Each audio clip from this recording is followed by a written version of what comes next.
Selamat pagi, siang, malam. Nama saya Eni. Video ini dibuat untuk melengkapi tugas seminar psikologi Islam. Biar tidak habis waktu, biar kita mulai langsung saja. Berikut adalah judul kita hari ini. Pertama, saya akan menjelaskan dulu latar belakang permasalahan. Latar belakangnya seperti yang terlumuskan sebagai berikut, yaitu masih terbanyak kasus bully dalam lingkungan belajar, termasuk pesantren. Masih terdapat banyak kasus bully yang tidak ditangani dengan bagus. Masih terdapat banyak individu yang melemparkan tanggung jawab utama pada korban. Terdapat hubungan yang saling berpengaruhi antara pihak yang tidak terlibat langsung dalam merespon suatu kasus bully. Reaksi dari pihak yang tidak terlibat langsung dalam bully bisa mempengaruhi perilaku pelaku dan korban.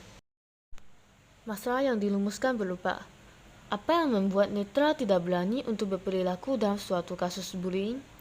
Apa yang mempengaruhi netral untuk bereaksi terhadap suatu kasus bullying? Bagaimana perilaku netral mempengaruhi perilaku pelaku dan korban? Tujuan melakukan penelitian ini adalah untuk mencari tahu secara teoritis mengenai penyebab membuat netral tidak berani untuk berperilaku dalam suatu kasus bullying, hal-hal yang mempengaruhi netral untuk bereaksi terhadap suatu kasus bullying, pengaruh perilaku netral terhadap perilaku pelaku dan korban. Dalam penelitian ini ada dua landasan teori yang akan dipakai kita, yaitu bullying sama bystander effect. Kita akan dijelaskan terlebih dahulu pengertian bullying. Bully berasal dari bahasa Inggris yang berarti mengganggu orang yang lebih lemah daripada dirinya. Perilaku yang disengaja terjadi berulang-ulang dan adanya penyalahgunaan kekuasaan dari perilaku. Tindakan intimidasi yang dilakukan pihak yang lebih kuat terhadap pihak yang lebih lemah.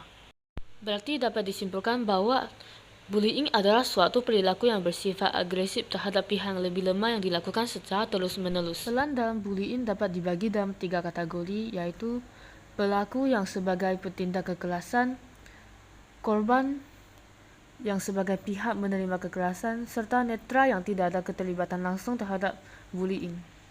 Aspek-aspek bullying.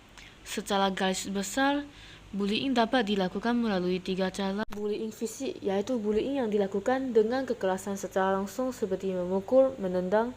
Bullying verbal, yaitu pembulian yang dilakukan melalui kata-kata.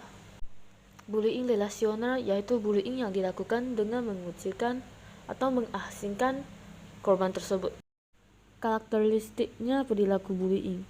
Adanya ketidakseimbangan antara kekuatan. Biasanya, pelaku lebih cenderung untuk mencari korban yang kenampakan jelas tidak berdaya untuk membalas perilaku bullyingnya. Perilaku agresif yang menenangkan. Kekerasan yang dilakukan oleh pelaku tidak memiliki tujuan yang jelas, hanya sekedar untuk memperoleh suatu kesenangan. Perilaku yang berulang-ulang atau terus-menerus. Faktor-faktor yang mempengaruhi bullying antara lain seperti faktor keluarga, faktor teman sebaya dan media, faktor psikologis, dan faktor status sosial. Teori kedua yang dipakai adalah bystander effect, yang merupakan suatu kondisi manusia akan cenderung bersifat pasif pada suatu kejadian atau peristiwa yang tidak terlibat langsung.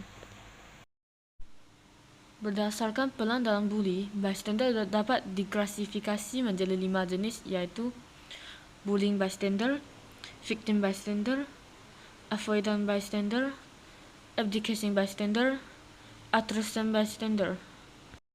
Bullying bystander adalah pengamat yang mendukung perilaku bullying. Victim bystander adalah bystander yang menjadi korban. Avoidant bystander adalah pengamat yang cenderung menghindari perilaku bullying. Abdicating bystander adalah pengamat yang cenderung bersifat pasrah. Altruism bystander adalah pengamat yang juga memperoleh kesenangan dari perilaku bullying tersebut. Metode penelitian yang dipakai adalah metode penelitian kuantitatif. Variabel yang diteliti adalah perilaku bystander dalam kasus bully. Subjeknya kita akan ambil sebagian pelajar dari pesantren Tahfiz Quran Ibnu, dan lokasi penelitiannya juga akan dilakukan pada pesantren Tahfiz Quran Ibnu yang teknik pengumpulan datanya akan dilakukan dengan SCARE. Pola yang digunakan adalah psikologi menjelaskan ajaran Islam dan permasalahan umat Islam. Teori bully dan bystander yang berasal dari psikologi sosial dan bully dalam lingkungan pesantren sebagai permasalahan umat Islam. Sampai sini saya menutup presentasi ini. Sekian, terima kasih.